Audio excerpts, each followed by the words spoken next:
अस्सलाम वालेकुम everyone, welcome back to purse of life. I hope आप सब खैरियत से होंगे और अल्लाह पाक की रहमतों में होंगे। आज का व्लॉग भी एक और simple, productive and cozy home making vlog होने वाला है। आज मैं अपने लिफ्टटॉप कॉफी टेबल की complete deep cleaning, decluttering and resetting करूंगी। ये टेबल ओरिजिनली लिविंग रूम के लिए कॉफी टेबल है, लेकिन ऑनेस्टली हम सब अपनी चीजों को अपनी नीड्स के हिसाब से ही यूज करते हैं और मैं भी इस टेबल को अपने स्टेशनरी स्टेशन के तौर पर यूज करती हूँ। इसका जो लिफ्ट टॉप डिजाइन है वो मुझे बहुत प्रैक्टिकल लगता है। ऊपर का टॉप इजीली लिफ्ट हो जाता है, जिसकी वजह से अंदर का हिडन स्टोरेज भी इजीली एक्सेस हो जाता है। इसी वजह से स्कूल सप्लाइसेस, क्राफ्ट आइटम्स, स्टेशनरी और डेली यूज की छोटी छोटी चीजें एक ही जगह ऑर्गेनाइज रह जाती हैं। लेकिन जब रोज किसी स्टोरेज को यूज किया जाता है तो स्लोली स्लोली उसमें एक्स्ट्रा चीजें भी कलेक्ट होना शुरू हो जाती हैं। कभी पेन्स इधर उधर हो जाते हैं, कभी पेपर्स मिक्स हो जाते हैं और कभी अननेसेसरी आइटम्स भी स्टोरेज ऑक्यूपाई कर लेती है। इसीलिए हर कुछ हफ्तों या महीने बाद एक प्रॉपर रीसेट में जरूर करती हूँ और साथ साथ अननेसेसरी आइटम्स को डिक्लटर कर रही हूँ और फिर सब चीजों को कैटेगराइज वाइज ऑर्गेनाइज कर रही हूँ,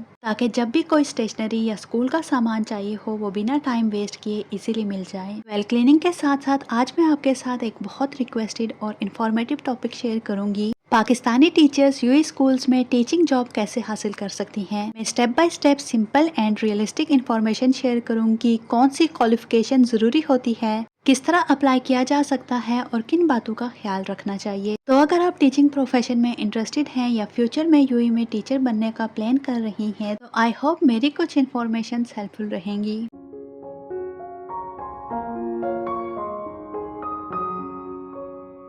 अच्छा, क्लीनिंग और ऑर्गेनाइजिंग के लिए मैंने मुकम्मल तौर पर इस टेबल को खाली नहीं किया, बट मुझे पर्सनली ये हैबिट बहुत पसंद है। जब भी कोई स्टोरेज ऑर्गेनाइज करनी हो तो उसे आधा आधा क्लीन करने के बजाय पहले बिल्कुल खाली कर दिया जाए। इस तरह हर कॉर्नर प्रॉपरली क्लीन हो जाता है और सारी चीजें भी क्लियरली नजर आ जाती हैं। और सच में कभी कभी मैं खुद भी हैरान होती हूँ कि एक छोटी सी स्टोरेज में कितना ज्यादा सामान जमा हो जाता है। कुछ चीजें तो डेली यूज की होती हैं, कुछ जस्ट स्पेस ऑक्यूपाई कर रही होती हैं और कुछ का तो हमें याद भी नहीं होता कि कब रखी थी। सच ही कहा है किसी ने, टाइम टू टाइम डिक्लेटरिंग सिर्फ घर को ही नहीं बल्कि माइंड को भी लाइट फील करवाती है। जब हर चीज अपनी जगह पर फिक्स्ड हो तो डेली रूटीन भी काफी इजी और स्ट्रेस फ्री हो जाती है। अच्छा, मैंने इस टेबल को दो तरह से क्लीन और रीसेट किया है। एक जो रीसेटिंग आपने देखी, मैंने हर स्टेशनरी को कैटेगरीज के हिसाब से अरेंज किया है ताकि इस टेबल का हर इंच प्रॉपरली यूटिलाइज हो और फ्यूचर में जब भी कोई स्कूल प्रोजेक्ट या ऑफिस वर्क हो तो मुझे सब कुछ इजीली मिल जाए। देन इस कंपार्टमेंट को क्लोज करके मैंने अदर कंपार्टमेंट को ऑर्गेनाइज करना शुरू कर दिया था, बट कम्प्लीटली क्लीन करने के बाद मुझे क्लिक हुआ कि मेरे पास तो काफी ज्यादा प्लास्टिक कंटेनर्स हैं, तो मैं प्रॉपरली ऑर्गेनाइज करती हूँ। मैंने ऑर्गेनाइजिंग के लिए सिंपल से प्लास्टिक कंटेनर्स यूज किए हैं। सो जो भी रीसेटिंग मैंने पास्ट में की थी उन सबको मैंने वापस निकाला ताकि रीसेट एक फ्रेश और क्लीन बेस से शुरू हो। इन कंटेनर्स को मैंने बाय नहीं किया, ये कुछ फूड कंटेनर्स हैं और कुछ कैंडी कंटेनर्स हैं। सो ये एक बजट फ्रेंडली आइडिया भी है। मुझे ट्रांसपेरेंट ऑर्गेनाइजर बहुत प्रैक्टिकल लगते हैं क्योंकि बिना खोले ही अंदर का सामान नजर आ जाता है। इससे न सिर्फ चीजें ढूंढने में आसानी होती है बल्कि स्टोरेज भी नीट और कलर फ्री लगती है। मैंने ट्राई किया कि छोटी छोटी स्टेशनरी आइटम्स जैसे कि paper clips, eraser, sharpener, sticky notes, glue tapes और बाकी स्मॉल एक्सेसरीज सबको अलग अलग कंटेनर्स में कैटेगराइज वाइज रखूं। इस तरह टेबल के अंदर भी हर चीज अपनी जगह पर रहती है और अननेसेसरी मेस भी क्रिएट नहीं होता। कोशिश तो यही करती हूँ कि ऑर्गेनाइजिंग का मतलब सिर्फ स्टोरेज को ब्यूटीफुल बनाना नहीं होता बल्कि अपनी डेली लाइफ को भी इजी बनाना होता है। जब सब चीजें इजीली मिल जाएं तो टाइम भी सेव होता है और काम करने का मूड भी फ्रेश रहता है। सो अब ईच एंड एवरीथिंग क्लियरली नजर आ रही है। इवन बच्चे भी हर चीज को इजीली यूटिलाइज कर सकते हैं। सही मानों में अब स्टेशनरी की हर चीज कैटेगरीज में अरेंज हुई है और टेबल का हर इंच प्रॉपरली यूटिलाइज हुआ है।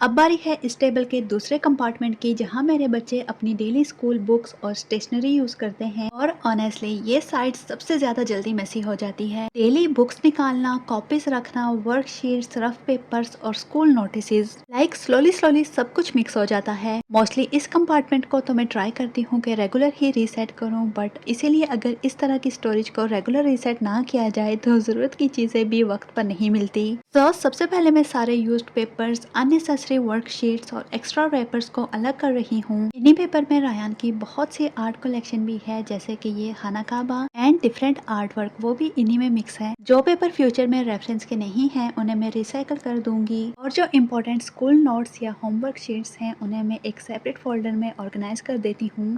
देन बुक्स को भी क्लास और सब्जेक्ट्स के हिसाब से अरेंज करना मुझे काफ़ी प्रैक्टिकल लगता है। इस तरह बच्चों को भी अपनी बुक्स ढूंढने में काफ़ी आसानी होती है। मोस्ट इम्पॉर्टेंट, उनमें भी अपनी चीज़ों को ऑर्गेनाइज करने की हैबिट डेवलप होती है। अच्छा, मेरा मानना है कि जब बच्चे अपनी मामा को घर को साफ सुथरा करते हुए, चीज़ों को ऑर्गेनाइज करते हुए देखते हैं ना, तो बच्चे डिसिप्लिन, रिस्पॉन्सिबिलिटीज और अपनी चीज़ों को केयर करना भी सीख जाते हैं। लाइक यही छोटी छोटी हैबिट्स ही आगे चलकर अच्छी पर्सनैलिटी का हिस्सा बन जाती हैं।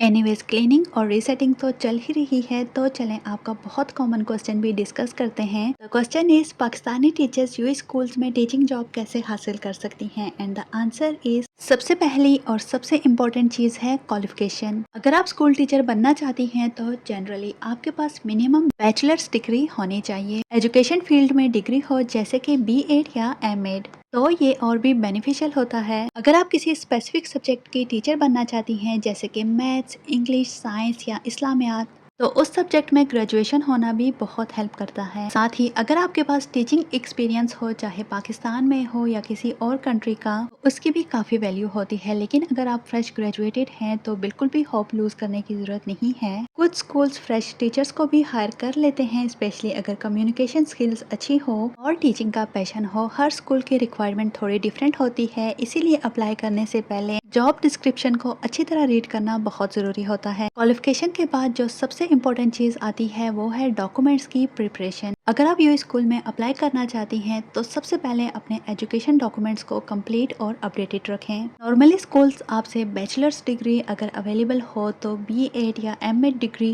Academic transcript, experience certificate, updated CV और पासपोर्ट कॉपी डिमांड करते हैं। अगर आपके पास टीचिंग एक्सपीरियंस है तो उसके एक्सपीरियंस लेटर्स भी प्रॉपरली अरेंज होने चाहिए। ये डॉक्यूमेंट्स आपकी प्रोफेशनल प्रोफाइल को स्ट्रॉन्ग बनाते हैं और रिक्वायरमेंट प्रोसेस को भी स्मूथ कर देती हैं। एक और बहुत इंपॉर्टेंट बात यह है कि CV या रिज्यूम, बहुत से लोग सिर्फ क्वालिफिकेशन लिख देते हैं, लेकिन एक प्रोफेशनल CV में आपकी teaching experience, subjects, classroom management skills, computer skills, language proficiency और अचीवमेंट्स भी क्लियरली मेंशन होने चाहिए। अगर आप इंग्लिश मीडियम स्कूल में अप्लाई कर रही हैं तो इंग्लिश कम्युनिकेशन स्किल्स भी काफ़ी इंपॉर्टेंट होती हैं। इसीलिए इंटरव्यू से पहले अपनी स्पोकन इंग्लिश और कॉन्फिडेंस पर भी थोड़ा वर्क करना बहुत ही बेनिफिशियल रहता है। और एक एडवाइस जो मैं ज़रूर शेयर करना चाहूँगी, कभी भी सिर्फ एक स्कूल में अप्लाई करके वेट ना करें। जितनी भी सूटेबल वैकेंसीज मिलती हैं उन सब पर अप्लाई करें। कंसिस्टेंसी बहुत इंपॉर्टेंट होती है। एक और यूजफुल इन्फॉर्मेशन, यूएस स्कूल्स में नेक्स्ट एकेडमिक सेशन के लिए हायरिंग अक्सर जनवरी से अप्रैल के दरमियान ज़्यादा होती है। लेकिन अगर आप इस पीरियड में अप्लाई ना भी कर सकें तो भी टेंशन लेने की ज़रूरत नहीं, क्योंकि साल भर डिफरेंट स्कूल्स में वैकेंसीज आती रहती हैं। रेगुलर जॉब पोर्टल और स्कूल्स की कैरियर वेबसाइट चेक करते रहना चाहिए। कभी कभी रिस्पॉन्स जल्दी आ जाता है और कभी थोड़ा टाइम टेकिंग होता है, इसीलिए पेशेंस के साथ प्रिपरेशन कंटिन्यू रखनी चाहिए। देन नेक्स्ट स्टेप होता है अप्लाई करना। आप डिफरेंट स्कूल्स की कैरियर वेबसाइट पर डायरेक्टली अप्लाई कर सकती हैं। भी ट्रस्टेड जॉब पोर्टल के थ्रू अपनी प्रोफाइल बनाकर वैकेंसीज के लिए रेगुलर अप्लाई कर सकती हैं। सिर्फ एक या दो एप्लीकेशन पर डिपेंड करने के बजाय जितनी सूटेबल वैकेंसीज मिलती हैं उन सब पर अप्लाई करना ज्यादा बेनिफिशियल रहता है। अगर स्कूल को आपका प्रोफाइल सूटेबल लगे तो यूजली पहले फोन कॉल या ऑनलाइन इंटरव्यू शेड्यूल किया जाता है। कुछ स्कूल्स डेमो लेसन भी कंडक्ट करते हैं, जहां वो देखते हैं कि आप स्टूडेंट्स को किस तरीके से पढ़ाती हैं, क्लासरूम को कैसे मैनेज करती हैं और आपका कॉन्फिडेंस और कम्युनिकेशन कैसा है। इंटरव्यू के लिए हमेशा अपनी सब्जेक्ट नॉलेज रिवाइज रखें, प्रोफेशनल ड्रेसिंग का ख्याल रखें और क्वेश्चंस का जवाब कॉन्फिडेंस और ऑनेस्टी के साथ दें। अगर किसी चीज का आंसर ना हो तो गेस करने के बजाय पोलाइटली बताना ज्यादा प्रोफेशनल अप्रोच होती है। यूए के कुछ स्कूल्स और एमिरेट्स में टीचिंग के लिए लाइसेंसिंग या अप्रूवल प्रोसेस भी रिक्वायर्ड हो सकता है। अगर आप सिलेक्ट हो जाती हैं और लाइसेंसिंग की रिक्वायर्ड हो तो स्कूल या एम्प्लॉयर आपको कंप्लीट प्रोसेस के बारे में गाइड करता है। तो तो इसीलिए हर स्कूल के रिक्वायरमेंट को अच्छी तरीके से रीड करें और अगर किसी एडिशनल डॉक्यूमेंट या असेसमेंट की ज़रूरत हो तो उसकी प्रिपरेशन पहले से कर लें। और सबसे ज़रूरी बात, कभी किसी अननोन पर्सन या एजेंट को बिना वेरिफिकेशन के पैसे ना दें। हमेशा स्कूल की ऑफिशियल वेबसाइट या ट्रस्टेड रिक्वायरमेंट सोर्सेज के थ्रू ही अप्लाई करें। अपनी मेहनत की कमाई और अपना वक्त दोनों की हिफाजत करना बहुत ज़रूरी है। अगर स्टार्ट में रिस्पॉन्स ना भी आए तो बिल्कुल भी हिम्मत मत हारें, अपनी सीवी अपडेटेड रखें, अपनी स्किल्स को इम्प्रूव करें, दुआ के साथ अप्लाई करती रहें। हर किसी का अलग वक्त होता है और अल्लाह ताला हर चीज़ को बेहतरीन वक्त में मुकर्रर फरमाता है। और अल्हम्दुलिल्लाह टेबल रीसेट भी कंप्लीट हो गई है। अब स्टेशनरी भी प्रॉपर जगह पर है और बच्चों की बुक्स भी अच्छी तरह ऑर्गेनाइज हो गई हैं। एक्स्ट्रा बुक्स भी निकाल दी हैं जिनको अब गिव अवे कर दूंगी। इसी के साथ ही आज का ऑर्गेनाइजेशन व्लॉग एंड करती हूँ। टेक केयर एंड अल्लाह हाफिज़।